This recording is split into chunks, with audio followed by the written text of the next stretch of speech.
రాష్ట్రంలో జరుగుతున్నటువంటి శాంతి భద్రతల లోపాలను ఈరోజు చూస్తుంటే రాష్ట్రంలో ఉండేటువంటి ఆంధ్ర ప్రజలు కూడా అభద్రతాభావానికి గురయ్యేటువంటి పరిస్థితిలో చూస్తూ ఉన్నాం.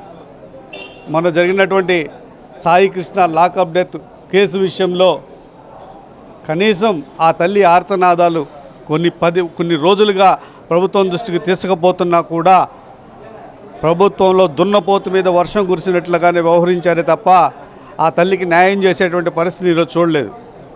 కేవలం ఈ రాష్ట్రంలో ఉండేటువంటి ప్రతిపక్ష పార్టీ మాజీ ముఖ్యమంత్రి వర్యులు జగన్మోహన్ రెడ్డి గారు పరామర్శకు వెళ్ళి నేనున్నాను, నేను విన్నాను అనేటువంటి ఆలోచన చేసి చెప్పిన తర్వాత, భరోసా ఇచ్చిన తర్వాత ఈ ఆంధ్ర రాష్ట్ర ప్రభుత్వం కదిలి ఈరోజు సిఐ నాగరాజుని అరెస్ట్ చేసేటువంటి పరిస్థితి తీసుకొచ్చారు. నిజంగా ప్రభుత్వానికి చిత్తశుద్ధి ఉంటే సాయి కృష్ణ చనిపోయి ఇన్ని రోజులవుతున్న ఆ సిఐ నాగరాజు సంబంధించినటువంటి సాక్ష్యాధారాలు మొత్తం కూడా మాఫీ చేసేందుకు ఈరోజు రాష్ట్ర ప్రభుత్వం చేయూతనిస్తుందని చెప్పేటువంటి నగ్న సత్యం ఈరోజు రాష్ట్ర ప్రజలందరూ కూడా చూస్తూ ఉన్నారు. సిఐ నాగరాజు గారు చేసినటువంటి అనేక అకృత్యాలు, మొన్న జరిగినటువంటి దళిత యువకుడు క్రాంతి కుమార్ సూసైడ్ విషయంలోనైతేనేమి, నిన్న తిరుపతిలో ఒక ఎస్ఐ టార్చర్ పెడుతుంటే ఆయన కూడా సెల్ఫీ వీడియో తీయడం అయితేనేమి, అనంతపూర్ జిల్లాలో ఒక వ్యక్తి సూసైడ్ చేసుకునేటువంటి పరిస్థితుల్లో కేవలం పోలీసుల యొక్క అత్యుత్సాహంతో ఈరోజు యువత మీద ప్రెషర్ తీసుకొచ్చేసి వాళ్ళని సూసైడ్ దాకా తీసుకొచ్చేటువంటి పరిస్థితి ఈరోజు పోలీస్ వ్యవస్థ తీసుకొస్తూ ఉంది. దీనికి పూర్తిగా హోంమంత్రి అనిత గారు వైఫల్యమే అని చెప్పి సందర్భంగా తెలియజేసుకుంటూ, జగన్మోహన్ రెడ్డి గారు ఈరోజు ఏదైతే సమస్యల మీద స్పందించి నేనున్నాను, నేను విన్నాను అనేటువంటి భరోసా ఇస్తేనే ఈరోజు రాష్ట్ర ప్రభుత్వం కదిలి ఆ పరిస్థితులకు న్యాయం జరిగేటువంటి స్థితిని ఈరోజు తీసుకొస్తూ ఉన్నారు. మొన్న జరిగినటువంటి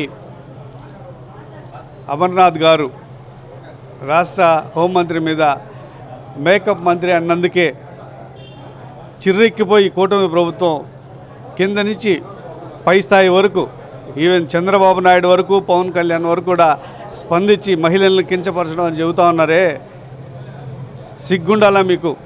ఈరోజు రాష్ట్రంలో పరిపాలనా వ్యవస్థ గాడి తప్పి అస్తవ్యస్తంగా ఈరోజు పోస్తూ ఉంది. యువత ఆత్మహత్యలు చేసుకునేటువంటి పరిస్థితికి ఈరోజు పోలీస్ వ్యవస్థ తీసుకొస్తూ ఉంది. దీని మీద ఎవడు స్పందించడు. పవన్ కళ్యాణ్ నేను ఉన్నాను అని చెప్తూ ఉంటాడు. ఏదైనా సమస్య వస్తే ప్రశ్నిస్తాను ప్రభుత్వాన్ని అని చెప్పి, ఎక్కడికి పోయావు పవన్ కళ్యాణ్? ఉన్నావా? మాటలు చేయడం కాదు, చేతల్లో చేసి చూపిస్తేనే నీ యొక్క ప్రతిభ కనపడుతుంది. ఇంతసేపు మాటల మంత్రివే కానీ చేతల మంత్రి అయితే కాదు. లోకేష్ కానీ, చంద్రబాబు నాయుడు కానీ ఇదందరూ కూడా మహిళల మేకప్ మీద కించపరిచేయడానికి స్పందిస్తున్నారే. ఈరోజు సాయి కృష్ణకి ఏం న్యాయం చేశారు లాకప్ డెత్ విషయంలో? మొన్న దళిత యువకుడు పురుగులు ముంచాకి చనిపోతే దానికి ఏం న్యాయం చేశారు? నిన్న తిరుపతిలో ఒక సెల్ఫీ వీడియో తీసుకొని పోలీసులు బెదిరిస్తున్నారు అని చెప్పేసి సెల్ఫీ వీడియో పెడితే దానికి ఏం స్పందించారు? మొన్న జరిగినటువంటి అనంతపూర్లో కూడా సేమ్ సిచ్యువేషన్. ఎక్కడ పోయింది? నిద్రావస్థలో కూరుకుపోయిందా ఈరోజు కూటమి ప్రభుత్వం? ప్రజలను లా అండ్ ఆర్డర్ను గాడిలో పెట్టాల్సినటువంటి ఈ కూటమి ప్రభుత్వం దున్నపోతు మీద వర్షం కురిసినట్లాగానే వ్యవహరిస్తుందే తప్ప ఏ ఒక్క సమస్య పట్ల స్పందించేటువంటి పరిస్థితి ఈరోజు కనపడటం లేదు. కేవలం ఈ రాష్ట్రంలో ఒకటే చెబుతా ఉన్న ఈ రాష్ట్ర ప్రజలకి, సమస్య ఉన్నందు అందరూ కూడా ప్రభుత్వం ఎక్కడ కూడా కనీ విని ఎరుగరు. సమస్యను ప్రభుత్వాల అధికార పార్టీ దృష్టికి తీసుకెళ్తారు. కానీ ఈ ఆంధ్రప్రదేశ్ రాష్ట్రంలో భిన్న వాతావరణం.